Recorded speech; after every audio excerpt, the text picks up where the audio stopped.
প্রিয় দর্শক, আপনারা জানেন যে এ মাসের 5 তারিখে বিকেলবেলা জুলাই ঘোষণাপত্র পাঠ করেছেন প্রধান উপদেষ্টা ডক্টর ইউনূস, এবং সেদিনই রাতে 8:30 সাড়ে 8টার দিকে উনি জাতির উদ্দেশ্যে ভাষণ দিয়েছেন এবং সেখানে উনি নির্বাচনে একটা সম্ভাব্য সময় ঘোষণা করেছেন।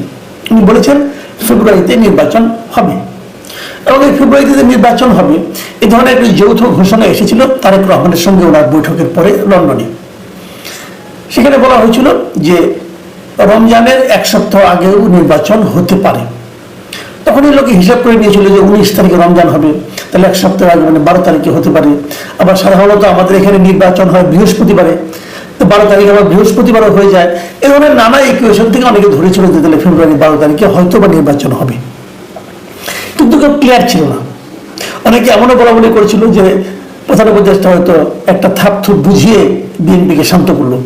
কিন্তু 5 তারিখে যখন তিনি ভাষণটা দিলেন জাতির উদ্দেশ্যে, তখন বোঝা গেল যে না, প্রধান উপদেষ্টা সিনসিয়ারলি নির্বাচনের কথা বলছেন। প্রধান উপদেষ্টার পরে মালয়েশিয়া গেলেন, সেখানে যেও কিন্তু উনি ফেব্রুয়ারিতে নির্বাচন হবে এভাবেই দেশ প্রস্তুতি নিচ্ছে এটাও বললেন। এবং ফেব্রুয়ারিতে নির্বাচনের প্রস্তুতি নেওয়ার জন্য ওনার অফিস থেকে নির্বাচন কমিশনকে চিঠিও দেওয়া হলো। নির্বাচন কমিশন সে অনুযায়ী প্রস্তুতিও নেওয়া শুরু করেছে এর মধ্যে। এখন এরই মধ্যে আমরা দেখলাম মঙ্গলবার দিন গতকাল এনসিপির একজন নেতা নাসিরউদ্দিন পাটোয়ারি তিনি বলেছেন যে ওনার কথা আমি হুবহু যদি পড়ি, উনি কি বলেছেন? উনি বলেছেন নির্বাচনের তারিখ ঘোষণা করা হয়েছে ফেব্রুয়ারিতে, নির্বাচন ফেব্রুয়ারিতে হবে না। কেন বাবা হবে না?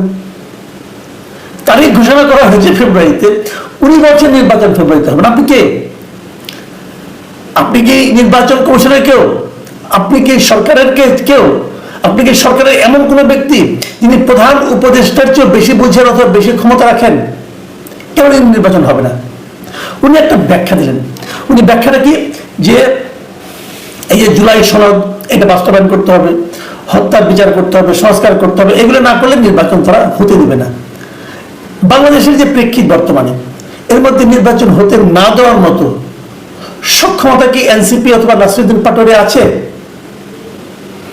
আবার এই অনুষ্ঠানে কিন্তু এনসিপির যিনি আহ্বায়ক মিস্টার নাহিদ ইসলাম, তিনিও কিন্তু একই কথা বললেন। তিনি বললেন দেশ সংস্কার না করে কোনো নির্বাচন হবে না। কোনো রাজনৈতিক দল, কোনো রাজনৈতিক পক্ষ এর সামিল হতে চাইলে আমরা তার বিরুদ্ধে যাব। হুমকিও দিলেন যদি কেউ নির্বাচন করতে চায় তারা তার বিপক্ষেই যাবে। যখন তারা এই ভাষণটা দিচ্ছিলেন তখন সেখানে কিন্তু তাদের জাতীয় যুব শক্তি নামে একটা যুব সংগঠন আছে, তাদের একটা সম্মেলন ছিল, জাতীয় যুব সম্মেলন। সেখানে অনুষ্ঠানে বলেছিলেন, সেই অনুষ্ঠানে ওই সময়ে বিএনপির একজন সিনিয়র নেতা শহীদুদ্দিন চৌধুরী অ্যানিও ছিলেন। শহীদুদ্দিন চৌধুরী অ্যানিকে সামনে রেখেই এই দুই নেতা কিন্তু এই ধরনের কথা বলেছেন। এখানে অন্যান্য নেতারা আরো বেশ আপনার বিতর্কিত মন্তব্য করেছেন, সে আলোচনায় আমি যাচ্ছি না, আমি কিন্তু নির্বাচনের প্রসঙ্গে থাকছি। এখন আমি যে কথাটা বলবো এটা মাথায় রাখেন আপনারা। কথাটা তারা কবে বললেন? মঙ্গলবার দিন। ঠিক তার আগের দিন সোমবার দিন ওনারা গিয়েছিলেন মার্কিন দূতাবাসে। মার্কিন দূতাবাসের যিনি ভারপ্রাপ্ত এখন রাষ্ট্রদূত আছেন ট্রেসি অ্যান জ্যাকবসন, তার সঙ্গে ওনারা একটা মিটিং করেছেন। এই এনসিপির লিডাররা, এনসিপির লিডারদের মধ্যে কে কে ছিলেন? এই নাহিদ ইসলাম ছিলেন আহ্বায়ক, ওনাদের যে সদস্য সচিব আছেন মিস্টার আক্তার হোসেন তিনি ছিলেন, এবং সিনিয়র যুগ্ম সদস্য সচিব ডাক্তার তাসনিম জারা ছিলেন। এই 3 জন ছিলেন।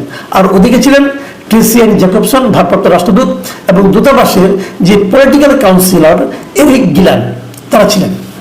তারা এখানে প্রায় 1 ঘন্টা একটা মিটিং করেছে। মিটিংটা হয়েছে রাষ্ট্রদূতের বাসভবনে। এনসিপির সঙ্গে মার্কিন রাষ্ট্রদূতের বাসভবনে কি মিটিং? মিটিংয়ের সাবজেক্টটা কি? আলোচনা করেছেন তারা বাংলাদেশের রাজনৈতিক পরিস্থিতি নিয়ে, নির্বাচন নিয়ে, গণতান্ত্রিক প্রক্রিয়া নিয়ে, এগুলো নিয়ে। তো এনসিপির সঙ্গে কেন? এনসিপি কে এই সময় সবচেয়ে বড় রাজনৈতিক দল? অথবা এই সময় এই নির্বাচনে মার্কিন যুক্তরাষ্ট্রের ভূমিকাটা কি? তারা কি আমাদের নির্বাচনটা করে দিবে? ঘটনাটা কি? যুক্তরাষ্ট্রকে এদের মাধ্যমে কোনো একটি চাপ দিচ্ছে? তারা কি কোনো দিক নির্দেশনা দিচ্ছে? তাহলে কি আমি ভাববো পরের দিন যে তারা ঘোষণা করলেন ফেব্রুয়ারিতে নির্বাচন হবে না, এটা কি মার্কিন রাষ্ট্রদূতের মিটিং থেকে এই ইনফরমেশন অথবা এই নির্দেশনা পেয়েই তারা বললেন? এই জন্য সন্দেহ কিন্তু আমি করবো। কারণ আমার কাছে মনে হয়েছে মার্কিন রাষ্ট্রদূতের সঙ্গে দেখা করার পরের দিনই ওনারা হঠাৎ করে এই হুঙ্কার দিচ্ছেন কিসের জোরে? আমি জোরটা খোঁজার চেষ্টা করতেছি। গ্রামে একটা কথা আছে যে পাঠাকুতে খুঁটির জোরে, আমি সেই খুঁটিটা খোঁজার চেষ্টা করছি। আরেকটা ঘটনা বলি, এটাও বিচ্ছিন্ন কিন্তু বিচ্ছিন্ন নয়। যেদিন তারা ওখানে বললেন এই ঢাকার এই যুব সম্মেলনে যে নির্বাচন ফেব্রুয়ারিতে হবে না, ঠিক সেই একই দিন মানে মঙ্গলবার দিন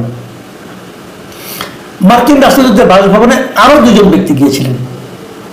এই দুজন ব্যক্তিকে মিস্টার আলী রিয়াজ এবং মিস্টার মনির হায়দার। এরা কারা? আলী রিয়াজ হচ্ছেন যে এই যে আমাদের জাতীয় ঐক্যমত্য কমিশন আছে, মানে যারা সংস্কার করছেন, উনি প্রথমত ছিলেন যে সংবিধান সংস্কার কমিশনের চেয়ারম্যান, এবং সেই সংস্কার রিপোর্টগুলো দেওয়ার পর সবগুলি সংস্কার রিপোর্ট নিয়ে রাজনৈতিক দলের সঙ্গে যে আলোচনা চলছে, যাকে বলা হচ্ছে জাতীয় ঐক্যমত্য কমিশন, সেই ঐক্যমত্য কমিশন কিন্তু এক দফা আলোচনা শেষ করে দিয়েছিল। তারপরে যেন কি হলো তাদের জানি না, তারা আবার 1 মাস সময় বৃদ্ধি করেছেন।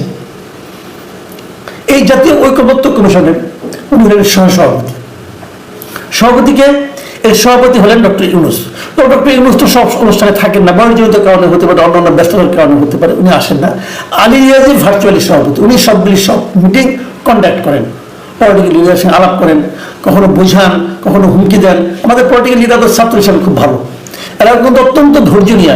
আলী রিয়াজ সাহেব উনি একজন শিক্ষক মানুষ, আমেরিকায় মাস্টারি করেন, আমেরিকার নাগরিকও বটেন, ওখান থেকে এসেছেন আমাদেরকে দেশকে সংস্কার শিখাতে।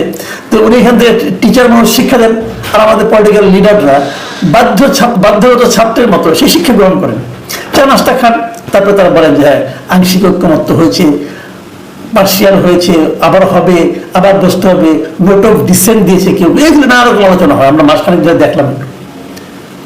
তো সেই আলী রিয়াজ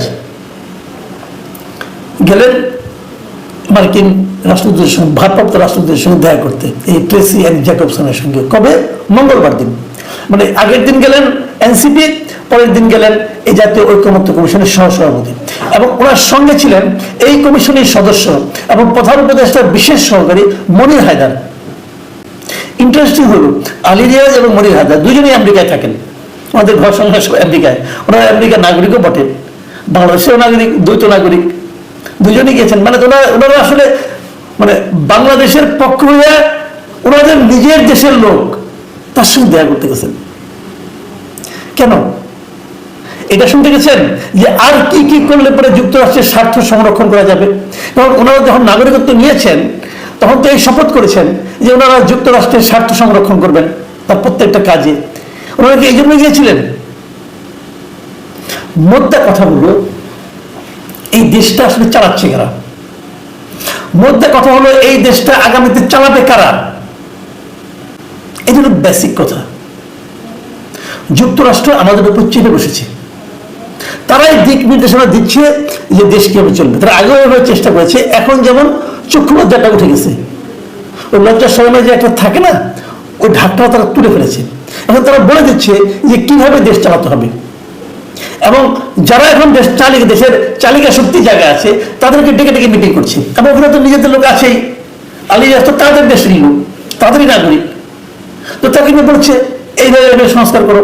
আর এদিকে বলছে সংস্কার সম্পন্ন না হলে নির্বাচন হবে না, তাহলে সংস্কারটা আরেকটু দীর্ঘায়িত করে দিলে নির্বাচন হবে না। মানে সব মিলিয়ে ফেব্রুয়ারিতে নির্বাচন না করার যে একটা পায়তারা চলছে, এবং এই পায়তারা খালি এখানেই না, আরো বিভিন্ন জায়গায় যে ছড়িয়ে পড়েছে সেটা আপনারা খুব শীঘ্রই টের পাবেন।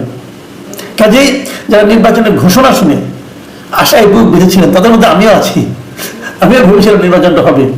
এখন সেটা নিয়ে আমার কেন যেন একটু সন্দেহ হচ্ছে। প্রিয় দর্শক, এটা নিয়ে আপনারা আরো পর্যালোচনা করুন, আরো ভাবুন, দেখা যাক নির্বাচন কবে হয়।